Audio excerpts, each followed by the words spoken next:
ನನ್ನ ಹಸ್ತಿನಾವತಿಯ ರತ್ನ ಖಚಿತವಾದ ಸಿಂಹಾಸನವನ್ನು ನನ್ನಿಂದ ಕಸಿದುಕೊಳ್ಳಲು ಹಂಬಲಿಸುತ್ತಿರುವ ಪಾಂಡವರು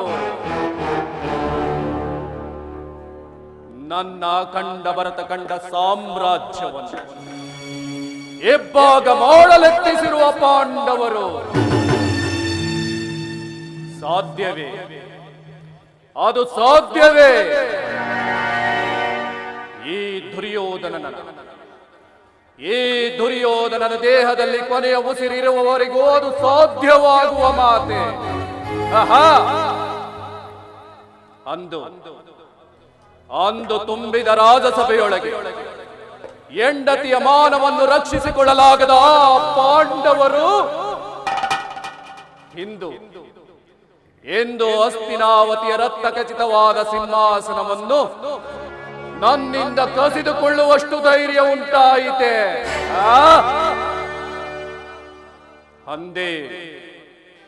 ಅಂದೇ ಅವರಿಗೊಂದು ಗತಿ ಕಾಣಿಸಿದ್ದರೆ ಇಂದು ಈ ರೀತಿ ಪರಿತಪಿಸುವ ಕನಿಷ್ಠ ಪರಿಸ್ಥಿತಿಯು ನನಗೊದಗಿ ಬರುತ್ತಿರಲಿಲ್ಲ.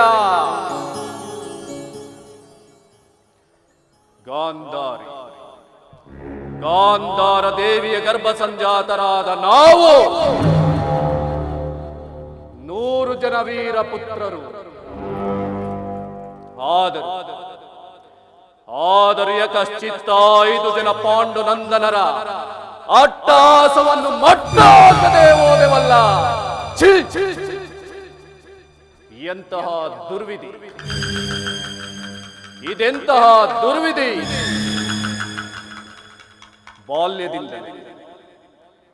ಬಾಲ್ಯದಿಂದಲೇ ಬುಗಿರಿ ಚೆಂಡನ್ನಾಡುವ ನೆಪದಲ್ಲಿ ಅವರೆಲ್ಲರಿಗೂ ಪರಿಪರಿಯಾದ ಕಿರುಕುಳವನ್ನು ನೀಡಿದರೂ ಕೂಡ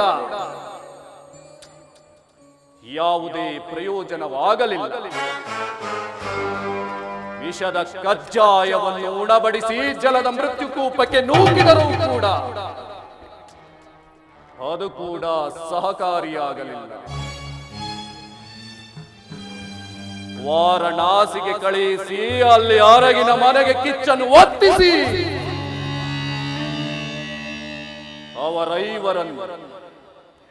ಅವರೈವರನ್ನು ಸುಡಲೆತ್ತಿಸಿದರೂ ಕೂಡ ಅದಾವ ದೈವದ ಪ್ರೇರಣೆಯಿಂದಲೂ ಅವರು ಅಲ್ಲಿಂದಲೂ ತಲೆ ತಪ್ಪಿಸಿಕೊಂಡು ಬಿಟ್ಟರು.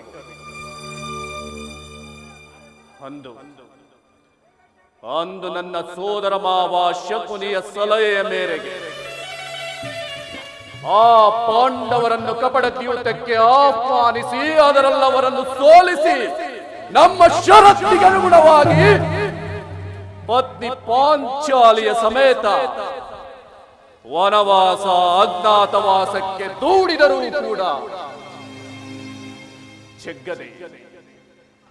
ಜಗ್ಗದೆ ಅದೆಲ್ಲವನ್ನು ಮುಗಿಸಿಕೊಂಡು ಬಂದು ಈಗ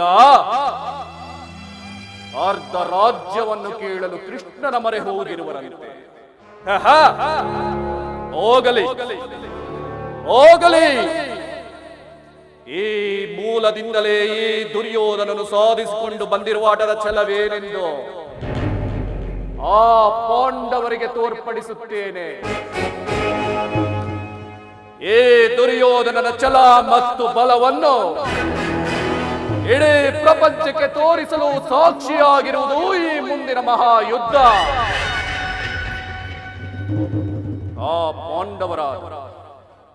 ಆ ಪಾಂಡವರಾದರೂ ಈ ಪೃಥ್ವಿಯನ್ನಾಳಲು ಅಸಮರ್ಥರು. ಅವರಿಗರ್ಧ ರಾಜ್ಯ ಕೊಡುವುದು ಅದು ಕನಸಿನ ಮಾತು. ವಿರಾಟನ ಅರಮನೆಯಲ್ಲಿ ಕೂಳಿಗಾಗಿ ಊಳಿಗೆ ಮಾಡಿದ ಆ ಪಾಂಡವರು ಸಿಂಹಾಸನವನ್ನೇರಿ ರಾಜ್ಯವನ್ನಾಳಲು ಯೋಗ್ಯರೇ? ಅರಣ್ಯದಲ್ಲಿ ವಾಸ ಮಾಡುತ್ತಾ ಗೆಡ್ಡೆ ಗೆಣಸುಗಳನ್ನು ತಿನ್ನುತ್ತಾ ನಾನಾ ವೇಷಗಳನ್ನು ಧರಿಸಿ ತಲೆಮರೆಸಿಕೊಂಡು ಓಡಾಡಿದ ಆ ಪಾಂಡವರಿಗೆಲ್ಲಿಂದ ಬರಬೇಕು ಆ ಯೋಗ್ಯತೆ?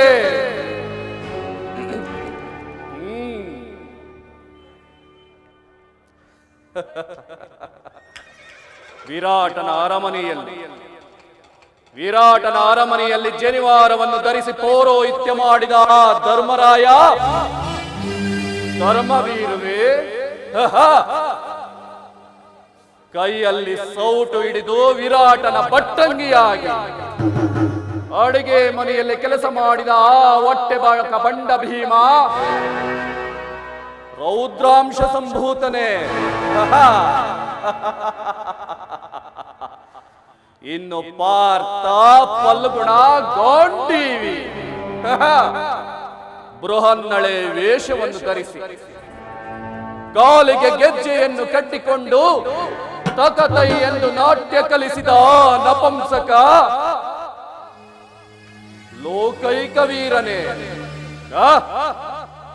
ಇನ್ನು ಕುದುರೆ ಲಾಯದಲ್ಲಿ ಜೀವನ ಸಾಗಿಸಿದ ಆ ಮಾದ್ರಿ ಕುಮಾರರಾದ ನಕುಲ ಸಹದೇವರು ಹಾಲ್ಗಲ್ಲದ ಹಸುಳೆಗಳು. ಅವರು ನಮಗೆ ಸರಿ ಸಮಾನರೇ.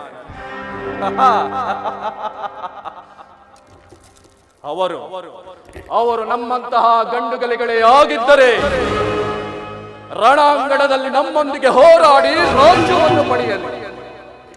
ಇಲ್ಲದೆ ಹೋದರೆ ಪುನಃ ಕಾಡಿಗೆ ಹೋಗಲಿ. ಛಲ ತೊಟ್ಟು ಮಾಡುವೆ ಯುದ್ಧ. ಸತ್ತರೆ ವೀರ ಸ್ವರ್ಗ,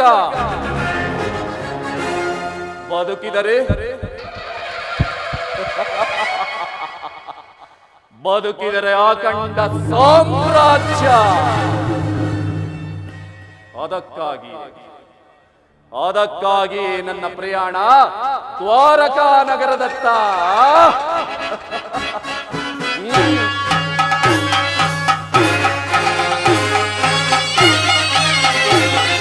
ಹೊರದಿ ನಾಂ ತೆರಳುವೆ ದ್ವಾರಕಾ ನಗರಕ್ಕೆ. ಹೊರದಿ ನಾಂ ತೆರಳುವೆ ದ್ವಾರಕಾ ನಗರಕ್ಕೆ. ಕುರು ಪಾಂಡವರಳು ಸಿದ್ಧತೆಗೊಂಡಿಯ ಯುದ್ಧದ ಸುದ್ದಿಯ ಶೀಘ್ರದಳರುಹೆ. ಕುರು ಪಾಂಡವರಳು ಸಿದ್ಧತೆಗೊಂಡಿಯ ಯುದ್ಧದ ಸುದ್ದಿಯ ಶೀಘ್ರದಳರುಹೆ. ನಂದ ಗೋಪ ಶ್ರೀಕೃಷ್ಣನ ಸಹಿತ ಬಲರಾಮನ ಸಹಾಯ ಪಡೆಯಲ. ನಂದ ಗೋಪ ಶ್ರೀಕೃಷ್ಣನ ಸಹಿತ ಬಲರಾಮನ ಸಹಾಯ ಪಡೆಯಲು ಹೊರದಿ ನಾಂ ತೆರಳುವೆ ದ್ವಾರಕಾ ನಗರಕ್ಕೆ. ಹೊರದಿ ನಾಂ ತೆರಳುವೆ ದ್ವಾರಕಾ ನಗರಕ್ಕೆ.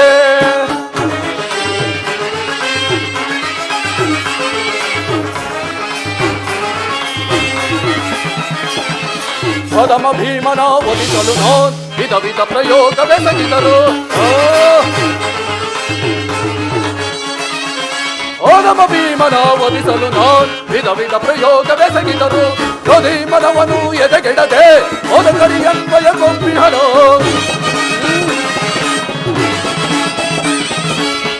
ಮನವನು ಎದೆಗೆಡದೆ ಓದಕರಿಯನ್ವಯ ಗೊಂಬಿಹರು. ಮಾಧವನ ಬೆಂಬಲದಿ ಬೆಳೆಯುವ ಮದಂತ ಪಾಂಡವರ ಪಟವಂ. ಮಾಧವನ ಬೆಂಬಲದಿ ಬೆಳೆಯುವ ಮದಂತ ಪಾಂಡವರ ಪಟವಂ. ಸದನದಲ್ಲಿ ಮದವ ಮುರಿದು ನಮ್ಮ ಕ್ರೋಧವನ್ನು ತೀರಿಸಿಕೊಳ್ಳಲು. ಸದನದಲ್ಲಿ ಮದವ ಮುರಿದು ನಮ್ಮ ಕ್ರೋಧವನ್ನು ತೀರಿಸಿಕೊಳ್ಳಲು ಭರದಿ ನಾಂ ತೆರಳುವೆ ದ್ವಾರಕಾ ನಗರಕ್ಕೆ. ಭರದಿ ನಾಂ ತೆರಳುವೆ ದ್ವಾರಕಾ ನಗರಕ್ಕೆ. ಕುರು ಪಾಂಡವರಳು ಸಿದ್ಧತೆಗೊಂಡಿಹ ಯುದ್ಧದ ಸುದ್ದಿಯ ಶೀಘ್ರದಳರುಹೆ.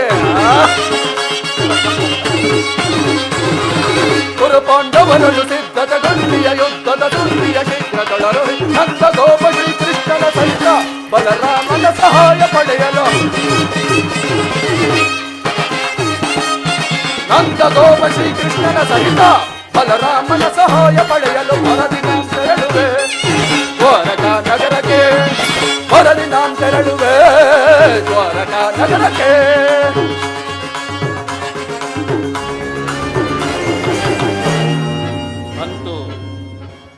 ಅಂತೂ ಅರ್ಜುನನಿಗಿಂತ ಮೊದಲೇ ದ್ವಾರಕಾ ನಗರವನ್ನು ಪ್ರವೇಶಿಸಿದ್ದಾನೆ. ಇನ್ನು ಕೃಷ್ಣನನ್ನು ಸಂಧಿಸಿ ಇಡೀ ಯಾದವರ ಸೈನ್ಯದ ಸಹಾಯವನ್ನೇ ಬೇಡುವೆನು.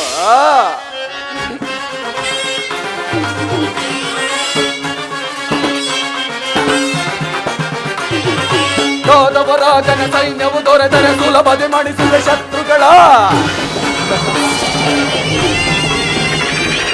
ಯಾದವರ ಜನ ಸೈನ್ಯವು ದೊರೆತರೆ ಸುಲಭದೆ ಮಣಿಸುವ ಶತ್ರುಗಳ. ಹೋಮ ರಮಣನು ಸಂಕೋಶವಾದರೆ ಹೋಮಗೈದ ಭೀಮನ. ಹೋಮ ರಮಣನು ಸಂಕೋಶವಾದರೆ ಹೋಮಗೈದ ಭೀಮನ. ಮಧ್ಯಮ ಪಾಂಡವ ಪಾರ್ಥನ ವಧಿಸಲು ಮಿತ್ರ ಕರ್ಣ ಕೊಟ್ಟಿಹನು ಬಣವ. ಮಧ್ಯಮ ಪಾಂಡವ ಪಾರ್ಥನ ವಧಿಸಲು ಮಿತ್ರ ಕರ್ಣ ಕೊಟ್ಟಿಹನು ಬಣವ. ಗುರು ಸಿಂಹಾಸನದೊಳು ಕುಳಿತು ಎರುತ ವರುಷದಿ ಕರೆಯನಾಡಲು. ಗುರು ಸಿಂಹಾಸನದೊಳು ಕುಳಿತು ಇರುತ್ತದೆ ಹರ್ಷದಿ ಕರೆಯನಾಡಲು. ಪರದಿ ನಾಂ ತೆರಳುವೆ ದ್ವಾರಕ ನಗರಕ್ಕೆ. ಪರದಿ ನಾಂ ತೆರಳುವೆ ದ್ವಾರಕ ನಗರಕ್ಕೆ. ಪರದಿ ನಾಂ ತೆರಳುವೆ ದ್ವಾರಕ ನಗರಕ್ಕೆ.